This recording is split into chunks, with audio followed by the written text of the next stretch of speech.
तिरंगे की आन बान शान के लिए 1999 में कारगिल युद्ध में कई वीर सपूतों ने अपना बलिदान दिया था।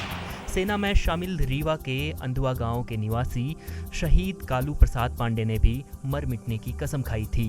कारगिल युद्ध के इस महानायक ने तोप से पूरी पाकिस्तानी सेना को नेस्तनाबूद कर दिया था। करीब 5 दिनों तक डटकर युद्ध करने के बाद रीवा का ये सपूत शहीद हो गया। लेकिन टाइगर हिल पर भारत का परचम लहराने की जो उन्होंने सौगंध खाई थी, उसे पूरा करके ही वह हम सभी को अलविदा कह गए। कारगिल युद्ध के दौरान 28 जून 1999 को टाइगर हिल चोटी के पास शहीद हुए थे। व्यवहार तो उनका देश हित में सदैव था और अच्छा काम के लिए वो जाने जाते थे। अपने यूनिट में भी उन्होंने एक अच्छी करियर बना के रखा हुआ था और 15 पाकिस्तानी जवान और 50 गधे अपने तोप से उन्होंने नष्ट किया था। 1963 में शहीद कालू प्रसाद पांडे का जन्म हुआ था। उन्होंने 1981 में भारतीय सेना ज्वाइन की थी। अपने सर्विस काल में तमाम जगहों पर पोस्टिंग के बाद 1999 में उनकी आखिरी पोस्टिंग सीमा पर हुई। बस उसी दौरान भारत पाकिस्तान के बीच कारगिल का युद्ध छिड़ गया और वर्ष 1981 में आर्टिलरी विभाग में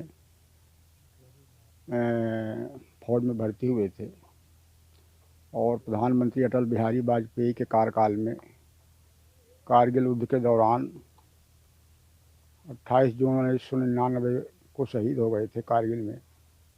शिक्षा दीक्षा तो उनकी प्राथमिक पाठशाला की रहाई से और फिर पूर्व माध्यमिक पाठशाला अंदवा से संपन्न हुई है। पढ़ाई में नॉर्मल थे, ना तो ज़्यादा तेज थे ना ज़्यादा कमज़ोर थे। जून 1999 में दुश्मन सेना ने छिपकर वार किया था। भारतीय सेना भी हर समय युद्ध के लिए तैनात रहती थी। कालू प्रसाद पांडे को तोप थमाई गई थी, जिससे उन्होंने दुश्मनों के छक्के छुड़ा दिए। भारत पाकिस्तान सेना के बीच करीब 5 दिनों तक लड़ाई चली, जिसमें 27 जून 1999 को कालू प्रसाद पांडे देश के लिए शहीद हो गए। देश प्रेम अच्छा रहा है, अच्छे रहे। लेटर आवर रहा है 5 महीना बाद। पहले फ़ोन वोन रहा नहीं है, लेटर आवर रहा। और बच्चन को उनके जाने के बाद हो गया, लड़का अपना छोटे छोटे बच्चे रहे, उनका सैन पाल हो गया। हमको गर्व है कि हमारा आदमी देश के बाद शहीद हुए हैं। कालू प्रसाद पांडे के परिजनों ने बताया कि शहीद प्रसाद पांडे ने 1999 में हुए कारगिल युद्ध के अलावा पूर्व में भी देश के लिए 2 अन्य लड़ाइयाँ लड़ी थी। इन दोनों युद्ध में भी उन्होंने तोप के माध्यम से दुश्मन सेना को ढेर कर दिया था। 1 जुलाई 1999 को रीवा की इस सपूत की शहादत का संदेश आया था। जी, उन्होंने दुश्मनी से लोहा लिया, उन्हें कंधे पे गोली लगी। उनके सीओ साहब ने बोला कि तुम नीचे आ जाओ, तुम्हें गोली लगी है। उन्होंने बोला नहीं साहब, जब तक मैं देश की रक्षा करते हुए शहीद हो जाऊंगा या फिर इन पाकिस्तानी सेना को पीछे खदेड़ कर ही नीचे आऊँगा मैं। मेरे पिताजी शहीद हुए तो मैं 1 साल का था।